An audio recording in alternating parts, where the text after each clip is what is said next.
Famous, written by Edgar Pangborn in 1960. The ship was sighted a few times, briefly and without a good fix.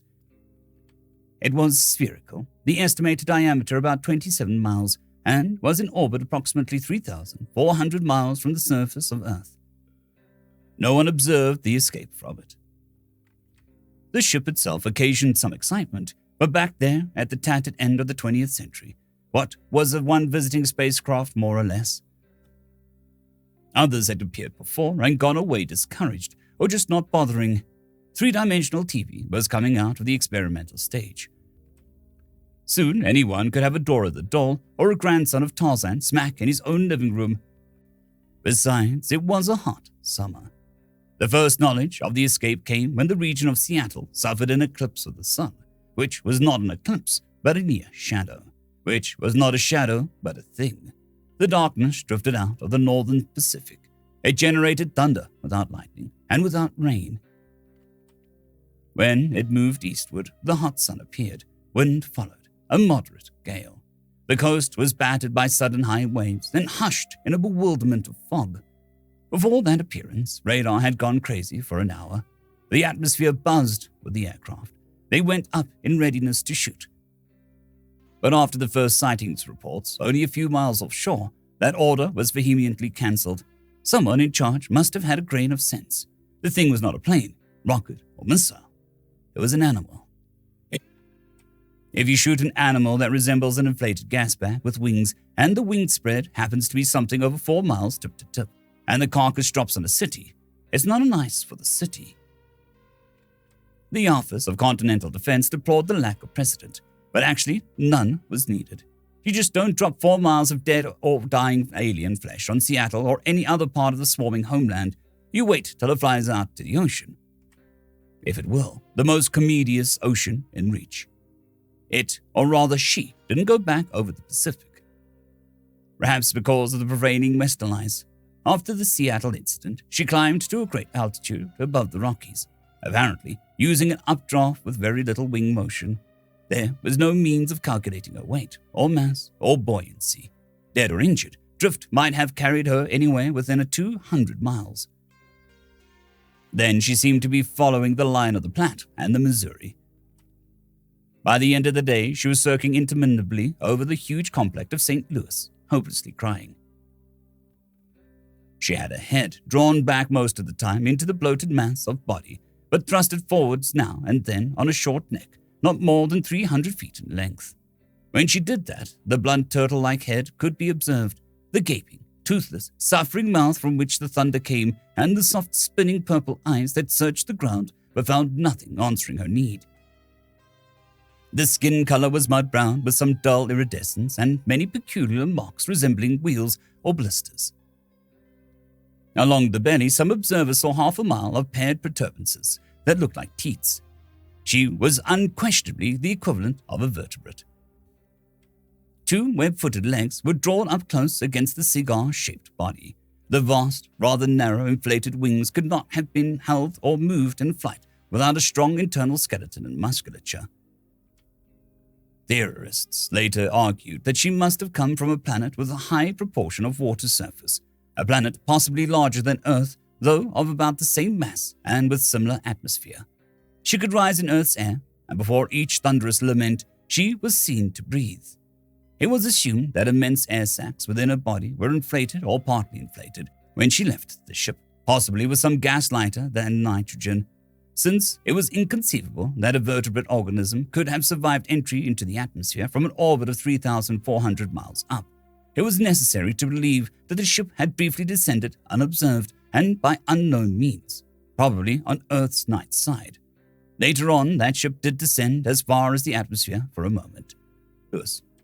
St. Louis was partly evacuated. There is no reliable estimate of the loss of life and property from panic and accident on the jammed roads and rail lines.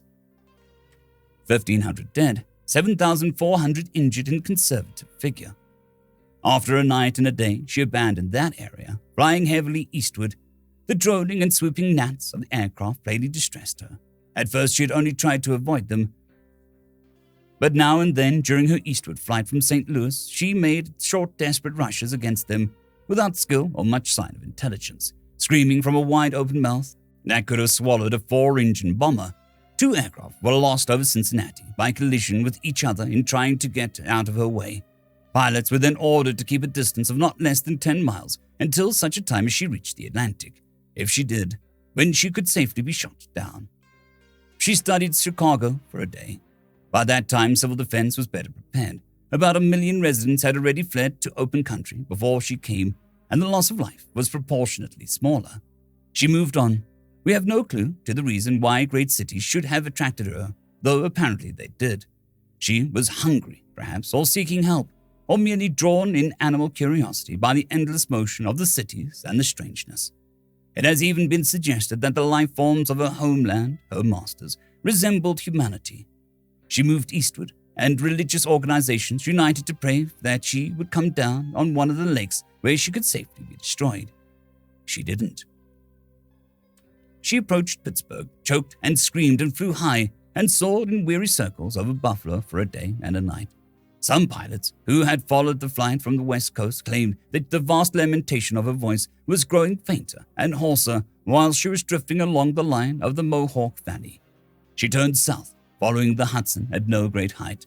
Sometimes she appeared to be choking, the labored inhalations harsh and prolonged, like a cloud in agony. When she was over Westchester, quarters tripled the swarm of interceptors and observation planes. Squadrons from Connecticut and southern New Jersey deployed to form a monstrous funnel, the small end before her and the large end pointing out to open sea. Heavy bombers closed in above, laying a smoke screen at 10,000 feet to discourage her from rising. The ground shook with the drone of jets and with her crying. Multitudes abandoned the metropolitan areas. Other multitudes trusted to the subways, to the narrow street canyons, and to the strength of concrete and steel. Others climbed to 1,000 high places and watched, trusting the laws of chance. She passed over Manhattan in the evening between 8:14 and 8:27 p.m., July 16, 1976, at an altitude of about 2,000 feet. She swerved away from the aircraft that blanketed Long Island and the Sound, swerved again as the southern group buzzed her instead of giving way. She made no attempt to rise into the sun-crimsoned terror of drifting smoke. The plan was intelligent. It should have worked, but for one fighter pilot who jumped the gun. He said later that he himself couldn't understand what happened. It was court-martial testimony, but his reputation had been good. He was Bill Green, William Hammond Green of New London, Connecticut, flying a one-man jet fighter, well aware of the strictest orders not to attack until the target had moved at least 10 miles east of Sandy Hook. He said he certainly had no previous intention to violate orders. It was something that just happened in his mind, a sort of mental sneeze. His squadron was approaching Rockaway, the flying creature about 3 miles ahead of him and a half-mile down. He was aware of saying out loud to nobody, "Well, she's big too." Then he was darting out of formation, diving on her, giving her one rocket burst and reading off to the south at 840 miles per hour. He never did locate or rejoin his squadron, but he made it somehow back to his home field. He climbed out of the cockpit, they say, and fell flat on his face. It seems likely that his shot missed the animal's head and tore through some part of her left wing. She spun to the left, rose perhaps 1,000 feet, facing the city, side-slipped, recovered herself, and fought for altitude. She could not gain it. In the effort, she collided with 2 of the following planes. One of them smashed into her right side behind the wing. The other flipped end over end across her back, like a swatted dragonfly. It dropped clear and made a mess of Bedloe's Island. She too was falling in a long slant, silent now but still living. After the impact, her body thrashed desolately on the wreckage between Lexington and 7th Avenues. Her right wing churned, then only trailing in the East River. Her left wing had a crumpled, slowly deflating mass concealed Times Square, Herald Square, and the Garment District. At the close of the struggle, her neck extended, her turtle beak grasping at the top of Radio City. She was still trying to pull herself up as the buoyant gases hissed and bubbled away through the gashing holes in her side. Radio City collapsed with her. For a long while after the roar of descending rubble and her own roaring had ceased, there was no human noise except for the melancholy thunder of the plains. The apology came early the next morning. The spaceship was observed to descend to the outer limits of the atmosphere very briefly. A capsule was released with a parachute timed to open at 40,000 feet and came down quite neatly in Scarsdale. Parachute, capsules, and timing devices were good workmanship. The communication engraved on the plaque of metal, which still defies analysis, was a hasty job. The English slightly odd, with some evidence of an incomplete understanding of the situation. That the visitors were themselves aware of that these deficiencies is indicated by the text of the message itself. Most sadly regret inexcusable escape of livestock. While petting same, one of our children monkeyed with airlock. Will not happen again. Regret also imperfect grasp of language. Learn through what you term television, etc. Animal not dangerous, but observe some accidental damage caused, therefore hasten to enclose reimbursement. Having taken liberty of studying your highly ingenious methods of exchange. Hope same will be adequate, having estimated deplorable inconveniences to best of ability. Regret exceedingly a possibility of communications further, as pressure of time and prior obligation forbids. Please accept heartfelt apologies and assurances of continuing esteem. The reimbursement was in fact properly enclosed with the plaque and may be seen by the public in the rotunda of the restoration of Radio City. Though technically counterfeit, it looks like a perfectly good money, except that Mr. Lincoln is missing one of his wrinkles and the words $5 are upside down. End of story. I'd quickly like to thank the T5 peeps: Cold War Boomerwaffen, Severin Cerberus, Bushmaster 177, Henry the Red, Caspar Arnholtz, Cold War Boomerwaffen, Elijah Silvercross, Dragzoon WRE, and Severin Cerberus. Thank you very much.